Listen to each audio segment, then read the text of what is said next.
రెండవ దినవృత్తాంతాల గ్రంథం 26వ అధ్యాయము 5వ వచనాన్ని మనం అక్కడ చదువుకుందాం. అతడు యెహోవాను ఆశ్రయించినంత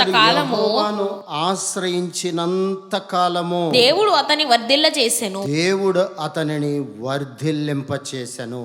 దేవుని పరిశుద్ధ నామమునకు మహిమ కలుగునగాక. దేవునిని ఆశ్రయించినంత కాలము రాజు అయినటువంటి ఉజ్జియా వర్ధిల్లెను. అంటే యాజ్ లాంగ్ యాజ్ అంటే అతడు దేవునిని ఆశ్రయించినంత కాలము. దాని అర్థం ఏంటండి?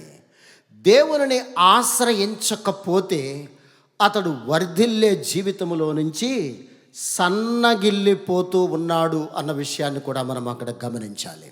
సర్వసాధారణంగా ఈ లోకంలో ఎన్నో కష్టాలు, బాధలు, శ్రమలు, వేదనలు, భయంకరమైనటువంటి కష్టకాలాలు లోకాన్ని ఏలుబడి చేస్తూ ఉన్నాయి, కుటుంబాలను ఏలుబడి చేస్తూ ఉన్నాయి. అటువంటి కష్టకాలంలో దేవుణ్ణి ఏ రీతిగా మనము వెంబడించవలసినటువంటి వారమై ఉన్నాం. ప్రస్తుతం ఈ లోకంలో ఎన్నెన్నో శ్రమలు, కష్టాలు, బాధలు, వేదనలు ఏలుబడి చేయించినటువంటి దినాలలో మనకు ఎవరు అవసరం అంటండి? జీవము కలిగినటువంటి దేవుని దైవ సన్నిధి అవసరం. ప్రభు యొక్క పాద సన్నిధి మనకు అవసరం. ఈరోజు క్రైస్తవ కుటుంబాలు, క్రైస్తవ విశ్వాసి ఏ రీతిగా ప్రభువుపై ఆధారపడి మనకు అనేకమైనటువంటి పరిస్థితిని, లోకాన్ని ఏలబడి చేస్తూ మన కుటుంబాలను, సంఘాలను కూడా దర్శించుతున్నటువంటి ఆ వేదనకరమైనటువంటి పరిస్థితుల్లో ఎవరిని ఆశ్రయిస్తూ మన జీవితాలను ముందుకు కొనసాగిస్తూ ఉన్నాం? సర్వసాధారణంగా ప్రభువుని వెంబడించాలంటే చాలామందికి బద్ధకం అండి. దేవుని యొక్క దైవ సన్నిధిని కోరుకోవడానికి అనేకమైనటువంటి కారణాలు వెతుక్కుంటూ ఉంటాం. కానీ దేవుని కార్యాలు మాత్రం ఘనమైనవి మనకు కావాలి. ఘనమైన కార్యాలు మనం అనుభవించాలంటే నిత్యము ఆయన పాద సన్నిధిని మనము అనుసరిస్తూ ప్రభు యొక్క పాదాల యొద్ద ఆయనను వెంబడించేటువంటి వారిగా ఉన్నప్పుడు ప్రభు మన జీవితాల్లో ఏ విధమైనటువంటి ఆటంకాలున్నా, ఏ విధమైనటువంటి అవరోధాలున్నా, ఎంత క్లిష్ట పరిస్థితులు మనం జీవితాల్లో ఎదుర్కొన్నప్పటికీ ప్రభు మాత్రం వర్ధిల్లింపచేసే దేవుడు. దేవుని పరిశుద్ధ నామమునకు మహిమ కలుగునగాక. ప్రియ క్రైస్తవ బిడ్డ, ఎందుచేతనంటే ఒక వ్యక్తి జీవితంలో ఆయన ఎడ్యుకేషన్లో కానీ, ఆయన పరిస్థితుల్లో కానీ, ప్రతి పరిస్థితుల్లోని ఎన్నడూ, ఎప్పుడు, ఏ పరిస్థితిలో చూసినా ఫెయిల్ అనేదే తన జీవితంలో అనుభవిస్తూ ఉన్నాడు. తన జీవితంలో శ్రమలు తప్ప, కష్టాలు తప్ప, బాధలు తప్ప ఏ విధమైనటువంటి పరిస్థితులు, ఏ రంగంలో అడుగు పెడితే ఆ రంగంలో ఆయన ఫెయిల్ అవుతూ తన జీవితాన్నే కొనసాగిస్తూ ఉన్నాడు. అప్పుడు ఆ వ్యక్తి అతనికి ఉపదేశమిచ్చాడు. సామెతల గ్రంథం 31 అధ్యాయాలు చదవమన్నాడు. అతడు ఏం చేశాడో తెలుసా అండి? సామెతల గ్రంథం ఆ 31 అధ్యాయాలను చదువుతూ బైహార్ట్ చేసేసాడంటండి. ప్రియ క్రైస్తవ బిడ్డలారా, ఎప్పుడైతే ఆ సామెతల 31 అధ్యాయాలను బైహార్ట్ చేశాడో తన జీవితంలో అత్యున్నతమైనటువంటి స్థితికి ఆశీర్వదించబడినటువంటి వాడిగా మార్చబడ్డాడు. దేవుని పరిశుద్ధ నామమునకు మహిమ కలుగునగాక.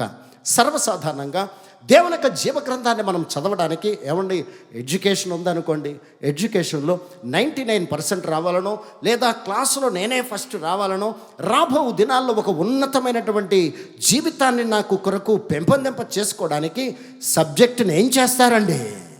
అనేక పర్యాయాలు చదువుతూ అవసరమైతే ట్యూషన్స్కి పోతూ ఆ ఉన్నతమైనటువంటి ఆ జ్ఞానాన్ని సంపాదించుకొని ఆ క్లాస్ రూమ్లో, ఆ కాలేజీ మొత్తానికి నేనే ఒక ఉన్నతమైనటువంటి స్టూడెంట్గా బయటకు రావాలని ఆశిస్తూ ఉంటాడు.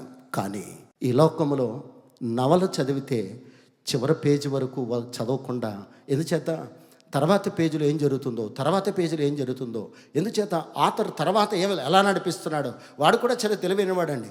అక్కడ వరకు ఒక చాప్టర్ని ముగిస్తూ తర్వాత ఇంకా క్రిటికల్ కండిషన్, ఇంకా సీరియస్ రకరకాలుగా అది ఏం జరుగుతుందో అనే ఆతృతతోనే మొత్తాన్ని బుక్ అంతా చదివేస్తామండి. కానీ జీవము కలిగిన గ్రంథాన్ని తెరిస్తే ఏమండి, 23వ కీర్తన చదువుకొని 23వ కీర్తన చదివితే చాలు మనం బయటకు పారిపోవడానికి ఇష్టపడతాం. ప్రియ క్రైస్తవ బిడ్డ, ఆలోచన చేయి. నీ జీవితంలో ఎంత భయంకరమైనటువంటి కష్టాలు ఉన్నావో. కష్టకాలములో రాజు అయిన ఉజ్జియా తెలివి కలిగిన జకర్యా దినముల్లో దేవునిని ఆశ్రయించినంత కాలము వర్ధిల్లాడు. ఈరోజు నా జీవితంలో ప్రభు యొద్ద నుంచి ఆ పరలోక దీవెనలను మనం పొందాలి అంటే దేవుని యొక్క జీవము కలిగినటువంటి వాక్యాన్ని నువ్వు అనుసరించినంత కాలము అన్ని ఏరియాస్లో నా జీవితంలో అన్ని ఏరియాస్లో కూడా ప్రభువు వర్ధిల్లింపచేసేటువంటి దేవుడు.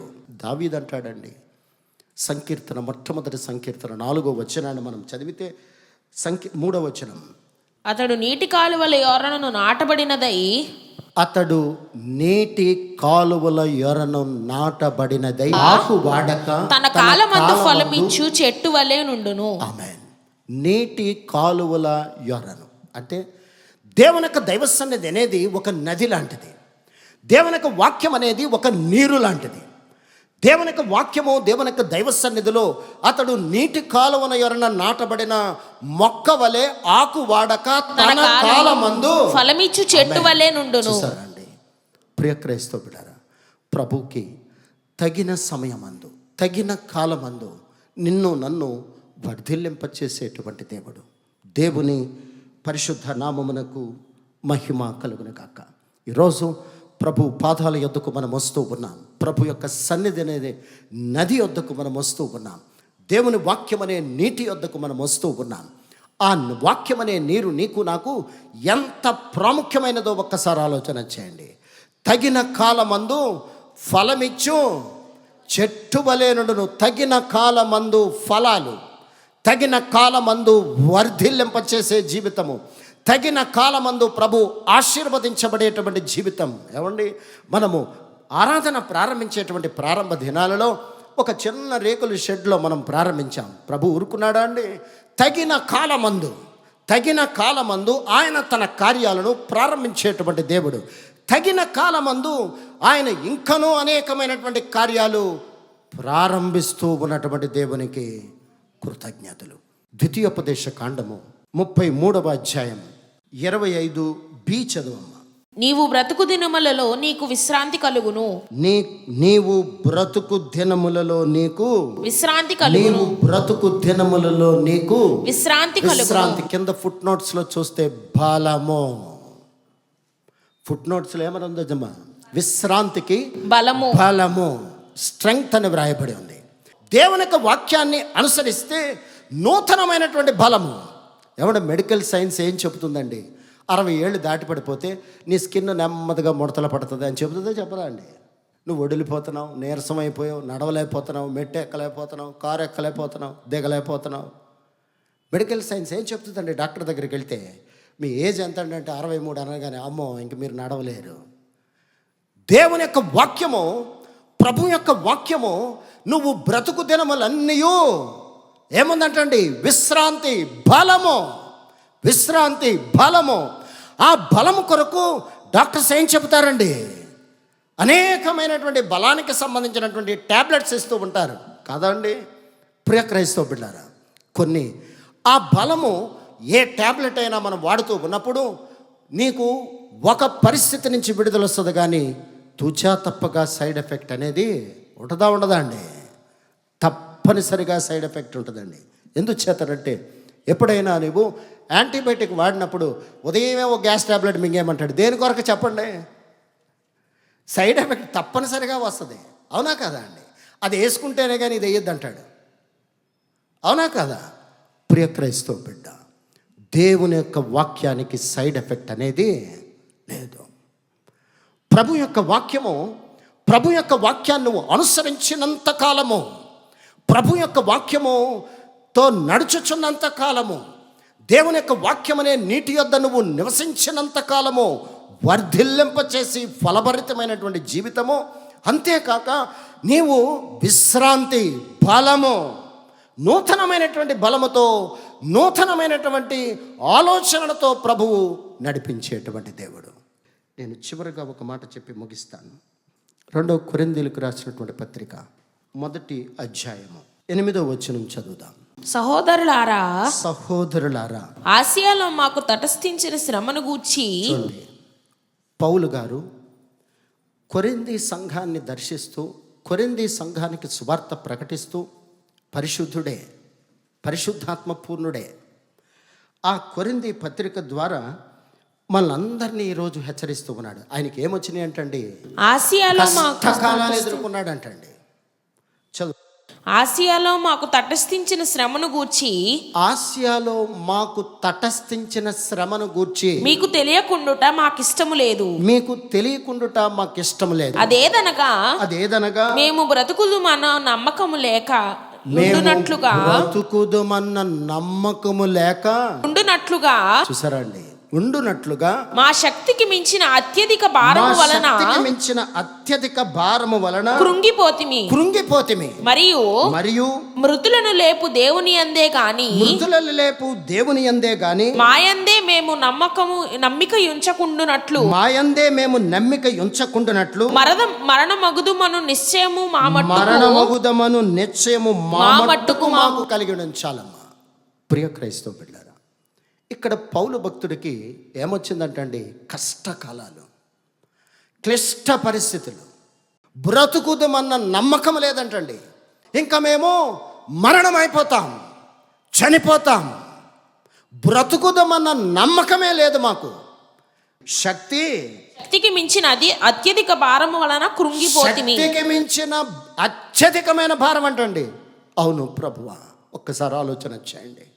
కొన్ని సందర్భాల్లో శక్తికి మించిన భారాలు, మా అప్పులు మేము తీర్చలేము, శక్తికి మించినవి. ఈ పరిస్థితుల్లో మేము ఇంకా డిప్రెషన్లోకి వెళ్ళిపోయాం. ఈ పరిస్థితుల్లో మేము ఇంకా సూసైడ్ చేసుకునే పరిస్థితే తప్ప లేవలేము. శక్తికి మించిన అత్యధికమైన భారము వలన చూసారా అండి, కృంగిపోతిమి. ప్రియ క్రైస్తవ బిడ్డ, ఆ 3 పరిస్థితుల్లో ఏ పరిస్థితుల్లో నువ్వు ఉన్నావో ఒక్కసారి పునర్విమర్శ చేసుకో.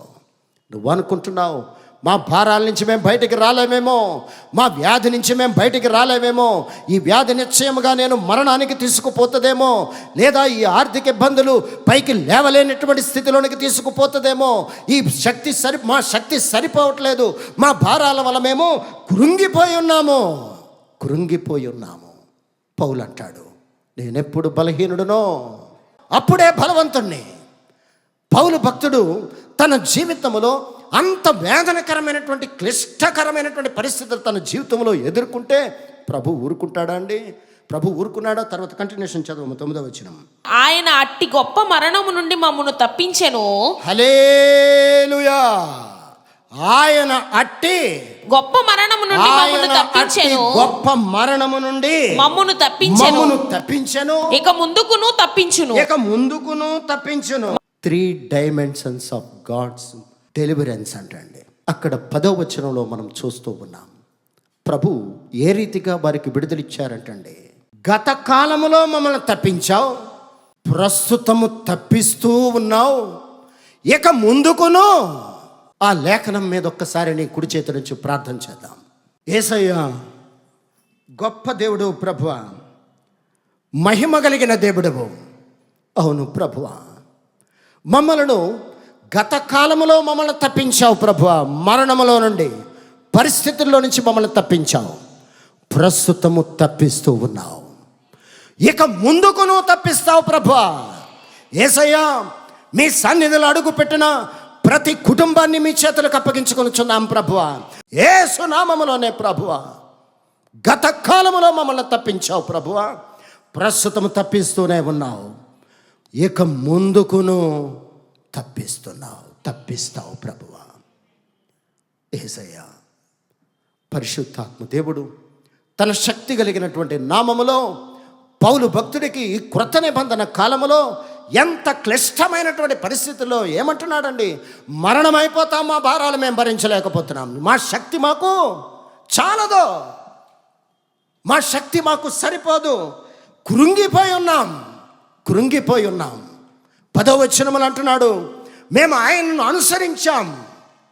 పౌలు అంటున్నాడు, మేము ఆయన అనుసరిస్తూ నడుస్తూ ఉన్నాం, నడుస్తూ ఉన్నప్పుడు ఆయన 10వ వచనం అంటున్నాడు, ఆయన గొప్ప మరణము నుండి మమ్మను తప్పించెను. ఇక ముందుకును తప్పించను. చాలమ్మా, ఆ యొక్క ముందుకును తప్పించను. గత కాలములో తప్పించాడు, ప్రస్తుతము తప్పిస్తూ నడిపిస్తూ ఉన్నాడు, ఇక ముందుకును తప్పిస్తాడు. నువ్వు నమ్మితే నీ కుడి చేతిని పైకెత్తి దేవుని కృతజ్ఞత చెల్లించు. యేసయ్యా, పరిశుద్ధాత్ముడా, గొప్ప దేవుడు ప్రభువా, మహిమ కలిగిన దేవుడు రాజా.